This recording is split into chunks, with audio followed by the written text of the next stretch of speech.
الحمد لله رب العالمين والصلاة والسلام على رسوله الكريم وعلى آله وصحبه أجمعين. ونبي سعيد رضي الله عنه عن النبي صلى الله عليه وسلم: الأرض كله مسجد إلا المقبرة والحمام. رواه الترمذي وله علة. وعن ابن عمر رضي الله عنهما: نهى النبي صلى الله عليه وسلم أن يصلى في 7 مواطن: المزبلة والمجزرة والمقبرة وقارعة الطريق والحمام ومعاطن الإبل وفوق ظهر البيت بيت الله. رواه الترمذي وضعفه. ونبي مرثد الغنوي رضي الله عنه قال: سمعت رسول الله صلى الله عليه وسلم يقول: لا تصلوا إلى القبور ولا تجلسوا عليها. رواه مسلم. Abu Zayed அல்-குத்ரி ரலியல்லாஹு அன்ஹு அவர்கள் அறிவிக்கின்றார்கள், நபிகள் நாயகம் ஸல்லல்லாஹு அலைஹி வஸல்லம் கூறினார்கள், ஒட்டுமொத்த பூமியும் மஸ்ஜிதாக தொழுகையுடைய இடமாக ஆக்கப்பட்டது கபர் அடக்கத்தலம் மற்றும் குளிப்பறையை தவிர. இந்த ஹதீஸ் திருமீதில் வரக்கூடிய ஹதீஸாக இருக்கின்றது. மற்றும் இப்னு உமர் ரலியல்லாஹு அன்ஹுமா அறிவிக்கக்கூடிய ஹதீஸ், நபிகள் நாயகம் ஸல்லல்லாஹு அலைஹி வஸல்லம் 7 பூமியில் 7 இடத்தில் தொழுகையை நிறைவேற்றுவதை தடை செய்துள்ளார்கள். குப்பை கிடங்கு, பிராணிகளை அறுக்கும் இடம், அடக்கத்தலம், பொதுவழி, குளியறை, ஒட்டகத்தை கட்டும் இடம் மற்றும் காபத்துல்லாவுடைய மேல் கூரையில். இந்த ஹதீஸ் திருமீதில் வரக்கூடிய ஹதீஸாக இருக்கின்றது. இந்த ஹதீஸ் பலவீனமான ஒரு ஹதீஸாக இருக்கின்றது. கண்ணியத்துக்குரிய இன்ஷா அல்லாஹ் கண்ணியத்துக்குரிய முஸ்லிம்களே, நாம தொடர்ச்சியாக தொழுகையுடைய நிபந்தனைகளை பற்றி நாம் பார்த்து கொண்டு வருகின்றோம். அந்த தொழுகையுடைய நிபந்தனைகள் பார்க்கும் பொழுது இன்று நாம் பார்த்த 3 ஹதீஸ்களில் முதல் ஹதீஸில் நபிகள் நாயகம் ஸல்லல்லாஹு அலைஹி வஸல்லம் கூறினார்கள், ஒட்டுமொத்த பூமியும் மஸ்ஜிதாக ஆக்கப்பட்டது.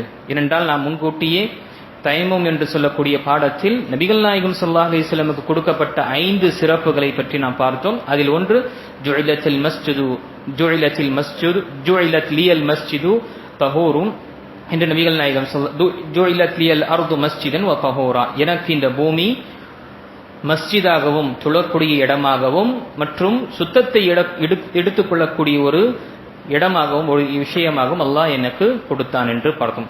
அதே நபி ஸல்லல்லாஹு அலைஹி வஸல்லம் இங்கு கூறினார்கள், ஒட்டுமொத்தமாக பூமி என்பது மஸ்ஜிதாக ஆக்கப்பட்டது, எங்கு வேணும் என்றால் நாம் தொழுது கொள்ளலாம், 2 இடத்தை தவிர. ஒன்று இந்த ஹதீஸில் சொல்லப்பட்டது அல் மக்பரா, அடக்கத்தலம், எங்கு நாம் அடக்கம் செய்கின்றோமோ கபரஸ்தான். 2வது குளியலறை என்று நபிகள் நாயகம் ஸல்லல்லாஹு அலைஹி வஸல்லம் கூறினார்கள்.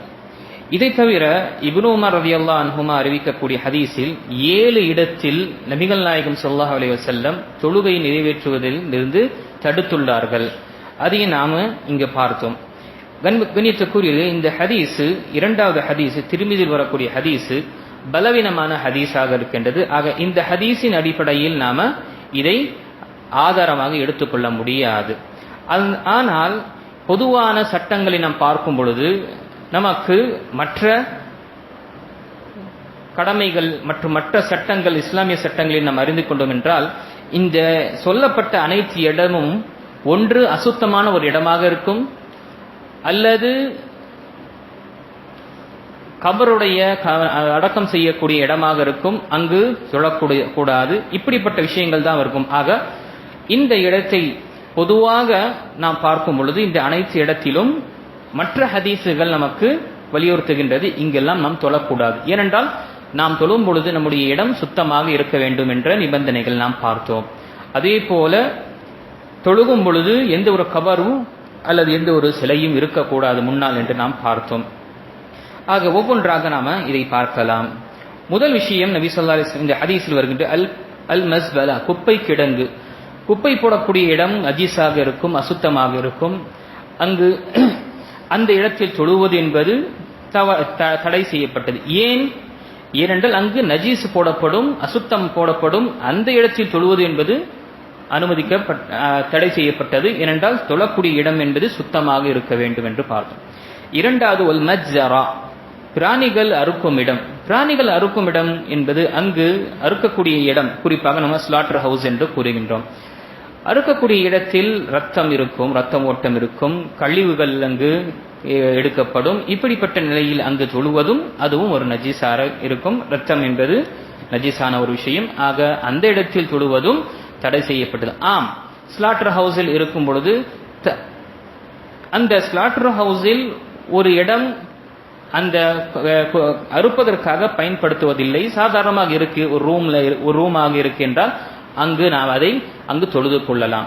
என்றால் நபி ஸல்லல்லாஹு அலைஹி வஸல்லம் தடை செய்ததே இதற்காக தான். ரத்தம் இருக்கும், கழிவுகள் இருக்கும், அந்த மாதிரி இடத்திலிருந்து தொழுவதை விட்டு நபி ஸல்லல்லாஹு அலைஹி வஸல்லம் தடுத்தார்கள். அப்படி இல்லை, சுத்தமாக இருக்கின்றது, தனியான ஒரு அறை இருக்கின்றது என்றால் அந்த இடத்தில் நாம் தொழுது கொள்ளலாம். மூன்றாவது விஷயம் அல் மக்பரா, அடக்கத்தலம். அடக்கத்தலத்தை தொழுகையின் நிறைவேற்றக்கூடாது, தடை செய்யப்பட்ட எதற்காக என்றால் ஷிர்க் அல்லது இணைவிக்கக்கூடிய விஷயம் ஏற்பட்டு விடக்கூடாது. ஏனென்றால் ஒரு மனிதன் கபருக்கு முன்னால் தொழ ஆரம்பித்தான் என்றால் அவன் அதற்கு சஜிதா செய்வதும் ருக்கு செய்யக்கூடிய விஷயம் இருக்கும். ஆக ருக்கு மற்றும் சஜிதா என்பதை அல்லாஹ்வுக்கு மட்டும்தான் செய்வதாக இருக்கின்றது. ஆகையால் தான் நபி ஸல்லல்லாஹு அலைஹி வஸல்லம் கபருக்கு அடக்கத்தலம் கபரஸ்தானில் தொழுவதை நபி ஸல்லல்லாஹு அலைஹி வஸல்லம் தடுத்தார்கள். எதுவரை என்றால் நபிகள் நாயகம் ஸல்லல்லாஹு அலைஹி வஸல்லம் மதீனாவுக்கு வந்த பிறகு மஸ்ஜிதை கட்ட விரும்பும் பொழுது அந்த இடத்தில், தேர்ந்தெடுக்கப்பட்ட இடத்தில் இறை நிராகரிப்பருடைய கபர்கள் அடக்கம் செய்யப்பட்டது.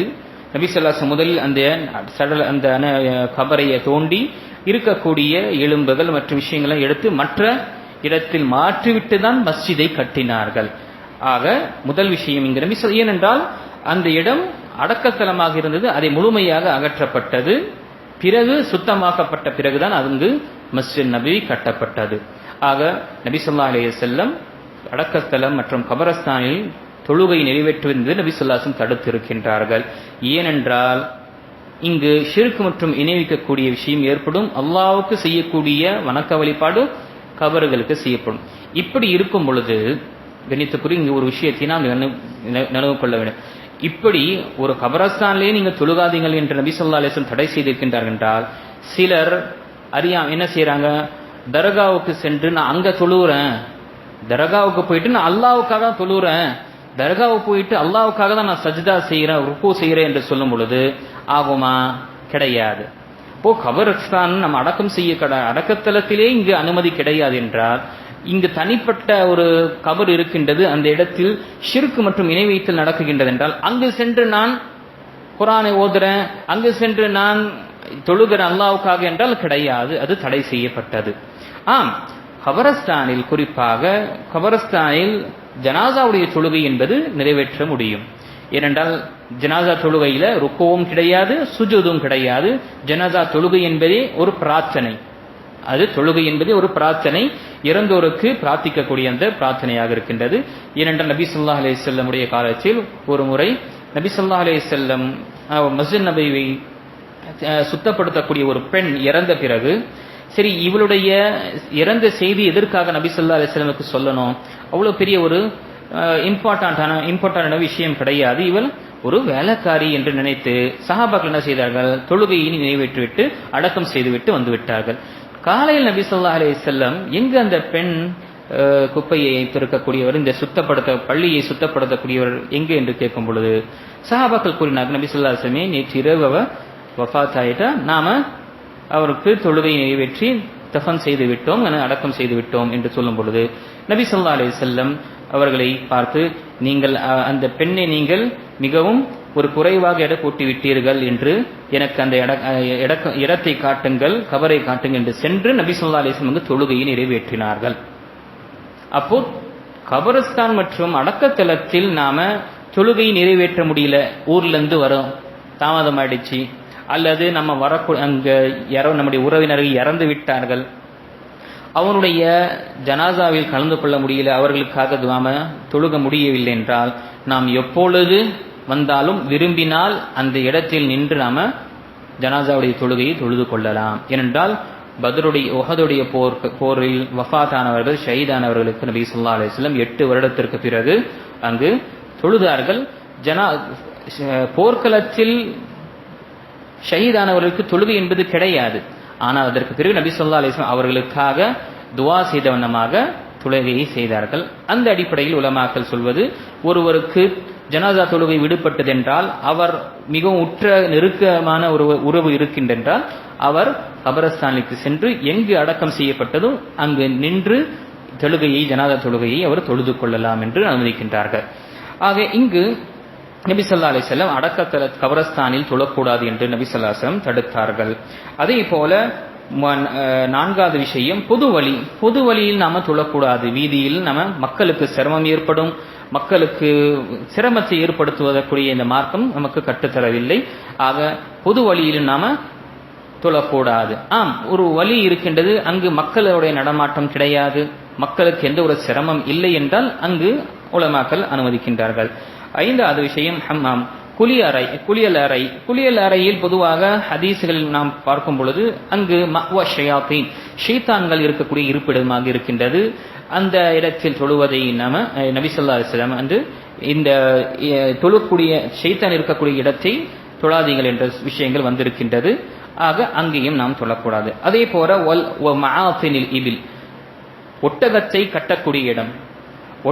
கட்டக்கூடிய இடத்திலும் நாம் தொழுகையை தொழக்கூடாது. எதற்காக என்றால், ஒட்டகம் கட்டக்கூடிய இடத்தில் நாம் தொழுதோம் என்றால், ஒட்டகம் எப்பொழுது என்றாலும் மதம் பிடித்து ஏதாவது ஒரு பாதிப்பு ஏற்படுத்தக்கூடியதாக இருக்கின்றது. ஆகையால் தான் உலமாக்கள் ஒட்டகம் கட்டக்கூடிய இடத்தில் நாம் தொழுவது என்று தடுத்தார்கள், நபி ஸல்லல்லாஹு அலைஹி வஸல்லம் தடுத்திருக்கின்றார்கள். ஆனால் மபாரிஸுல் கனம் மற்றும் பக்கார், ஆட்டை கட்டக்கூடிய இடமும் மாடுகளை கட்டக்கூடிய இடத்தை நாம தொழுவது என்பது நபி ஸல்லல்லாஹு அலைஹி வஸல்லம் அனுமதித்திருக்கின்றார்கள். ஏனென்றால் அந்த நிலை ஏற்படாது என்று. கடைசியாக காபாவுடைய கூரை மேல் தொழுவது என்பது இங்கு இந்த ஹதீஸ் சொல்லப்பட்டது. நான் முன்கூட்டியே கூறினேன், இந்த ஹதீஸ் பலவீனமான ஹதீஸாக இருக்கின்றது. இந்த விஷயத்தில் உலமாக்கள் ஷேக் பின் பாஸ் ரஹிமஹுல்லாஹ் மற்றும் ஷேக் முஹம்மது பின் ஸாலிஹ் அல் உஸைமீன் ரஹிமஹுல்லாஹ் மற்ற பல அறிஞர்கள் சொல்லக்கூடிய வார்த்தை, காபாவுக்கு உள்ளே தொழுதாலும் சரி, காபாவுக்கு மேல் தொழுதாலும் சரி, அது இரண்டும் சமமானது, அனுமதிக்கப்பட்டது, தொழுது கொள்ளலாம்.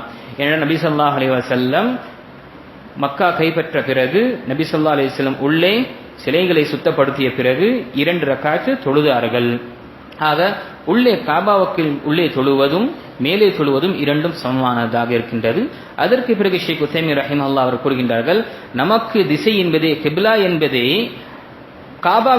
காபா எங்கு இருக்கின்றது அந்த பக்கம்தான், அது நம்முடைய பூமியில் இருந்து வானம் வரை இருக்கக்கூடிய அளவாக இருக்கின்றது. ஆகையால் தான் நாம் ஃபிளைட்டில் செல்லும் பொழுது சில நேரத்தில் காபாவுக்கு மேலே செல்லக்கூடிய நிலைமை ஏற்படும் பொழுது அங்கு தொழுகை என்பது அனுமதிக்கப்பட்டது, நாம தொழுது கொள்ளலாம். ஆக காபாவின் கூரை மேல் தொழுவதும் அதற்கு உள்ளே தொழுவதும் அனுமதிக்கப்பட்டது. நஃபிலான தொழுகையாக இருக்கட்டும், ஃபரதான தொழுகையாக இருக்கட்டும். ஆனால் இப்பொழுது அது சாத்தியம் கிடையாது. கூரை மேலே ஏறி தொழுவது என்பது இப்பொழுது சாத்தியம் கிடையாது. அதே போல காபாவுக்கு உள்ளே தொழுவது என்பது எல்லாருக்கும் அந்த வாய்ப்புகள் கிடைப்பதும் இல்லை. ஆக இந்த விஷயத்தை ஷேக் உஸைமீன் ரஹிமஹுல்லாஹ் தெளிவாக கூறினார். கடைசியாக லா துஸல்லு இலல் குபூர், கபரை நோக்கி, கிப்லாவின் பக்கம் கபர் இருக்கக்கூடிய இடத்தில் நீங்கள் தொழாதீர்கள் என்று 3வது ஹதீஸில் சொல்லப்பட்டது. இந்த ஹதீஸ் முஸ்லிமில் வரக்கூடிய ஹதீஸ். அப்போ நம் தொழக்கூடிய இடத்தில் கபர் முன்னே கிப்லாவின் முன்னோக்கி இருக்கக்கூடிய எந்த ஒரு இடத்திலும் நாம தொழக்கூடாது. பள்ளிவாசல், சில இடத்தில் பள்ளிவாசல்கள் கபரஸ்தானும் அங்கு பக்கத்தில் இருக்கும். சில நேரத்தில் கிப்லாவை முன்னோக்கி இருக்கும், சில நேரத்தில் வலது பக்கமோ அல்லது இடது பக்கமோ. இப்படிப்பட்ட பள்ளிவாசலில் தொழுவது என்பது பார்க்கும் பொழுது ஷேக் உஸைமீன் மற்ற பல அறிஞர்கள் சொல்லக்கூடிய வார்த்தை, மஸ்ஜிதிற்கும் கபரஸ்தானுக்கும் ஒரு செவுறு இருக்குமேயானால் அந்த இடத்தில் தொழக்கூடிய அந்த பள்ளிவாசலில் நாம் தொழுது கொள்ளலாம். இல்லை, அந்த பள்ளிவாசலுக்கும் மஸ்ஜிதிற்கும் கபரஸ்தானுக்கும் ஒரு செவுறு இல்லை, அப்படி இருக்கும் பொழுது அந்த இடத்தில் கிப்லாவை முன்னிட்டு அந்த இடத்தில் நாம சொல்லக்கூடாது என்று உலமாக்கள் கூறுகின்றனர். ஏனென்றால் இதனால குறிப்பாக இணைவிக்கக்கூடிய விஷயம் ஏற்படும். அல்லாஹ்வுக்கு சமர்ப்பிக்கக்கூடிய வணக்க வழிபாட்டை மற்றவர் செய்யக்கூடிய நிலைமை ஏற்படும் என்றுதான் நபி ஸல்லல்லாஹு அலைஹி வஸல்லம் தடுத்தார்கள். வலா தஜ்லிசு அலைஹா, அதே போல அடக்கத்தலத்தில் நீங்கள் மேலே உட்காராதீர்கள். கபரை நாம அடக்கம் செய்த பிறகு அதற்கு மேல் உட்காருவதும் அதன் மேல் நிற்பதும் அதை நாம நெறித்து செல்வதும் என்பது இது தடை செய்யப்பட்டதாக இருக்கிறது. ஏனென்றால் எப்படி ஒரு மனிதன் உயிரோடு இருக்கும் பொழுது அவனுக்கு கண்ணியம் நாம் கொடுக்கின்றோமோ, கண்ணியத்தை கொடுக்கின்றோமோ, அவர் இறந்த பிறகும் அந்த கண்ணியம் அவருக்கு நாம் கொடுக்க வேண்டும். ஆகையால் தான் நபி ஸல்லல்லாஹு அலைஹி வஸல்லம் கூறினார்கள், ஒரு மனிதன் ஒரு இறந்த பிறகு அந்த மனிதனுடைய எலும்புகளை உடைப்பது என்பது கஸ்ரில் அஸ்மில் ஹை, உயிருடன் இருக்கக்கூடிய மனிதனுடைய எலும்பை உடைப்பது போல. சில நேரத்தில் என்ன ஆகும், இறந்த பிறகு அந்த சீக்கிரமாக அவருடைய உடலை நாம சரிப்படுத்தவில்லை என்றால், செம்மைப்படுத்தவில்லை என்றால் எப்படி இருந்ததோ அது அதே நிலைமையில் இருக்கும். அது நாம் பார்க்கும். அந்த நேரத்தில் என்ன செய்வாங்க, கஃபன் நாம போர்வை நாம அதுக்குள்ளே வர வேண்டும் என்று சிலர் என்ன செய்வார்கள், கையை எல்லாம் உடைத்து இறந்துட்டாங்களே இப்ப என்னன்னு சொல்லிட்டு கையை உடைப்பது, முட்டியை அமுப்பது, இப்படி எல்லாம் செய்யக்கூடியவருங்க. அதை நபி ஸல்லல்லாஹு அலைஹி வஸல்லம் தடுத்தார்கள். நபி ஸல்லல்லாஹு அலைஹி வஸல்லம் அதை தடுத்து. ஏனென்றால் எப்படி ஒரு மனிதன் உயிருடன் இருக்கும் பொழுது கண்ணியப்படுத்தப்பட்டானோ அதே போல இறந்த பிறகும் அவனுக்கு கண்ணியமான முறையில் நாம அடக்கம் செய்ய வேண்டும். ஆகையால் தான் கபரு மேல் உட்காருவதும் அல்லது நிற்பதும் என்பது நபி ஸல்லல்லாஹு அலைஹி வஸல்லம் தடை செய்திருக்கின்றார்கள். அன்புக்குரியவர்களே, இந்த ஹதீஸ் 3 ஹதீஸ்கள் நாம் பார்த்த விஷயம், நபி ஸல்லல்லாஹு அலைஹி வஸல்லம் தொழுகை எங்கெங்கு தொழுகலாம், எந்தெந்த இடத்தில் தொழக்கூடாது என்ற விஷயங்களை நாம் பார்த்தோம். குறிப்பாக இங்கு கபரை சம்பந்தப்பட்ட விஷயங்கள் நாம் பார்க்கின்றோம். சில பள்ளி வாசல்களில் எந்த ஒரு திரையும் இல்லாமல் அப்படியே ஒரு தொழுகை நடந்து கொண்டிருக்கின்றது. ஆக அப்படிப்பட்ட இடத்தில் நாம தொழுவதை கொண்டு நாம தடுத்துக் கொள்ள வேண்டும். செவுறு இருக்கின்றது என்றால் உலமாக்கள் அதை அங்கீகரிக்கின்றார்கள். ஷேக் உதைமீன் ரஹிமஹுல்லாஹ் தன்னுடைய விளக்குரையில் கூறியிருக்கின்றார்கள். அல்லாஹ் தஆலா சொல்லக்கூடிய விஷயத்தை நாம் உணர்ந்து இதை அமல்படுத்தக்கூடிய தௌஃபீக்கை அல்லாஹ் கொடுத்தருள்வானாக. ஆமீன். வ ஆகிரு தவானா அனில் ஹம்துலில்லாஹி ரப்பில் ஆலமீன்.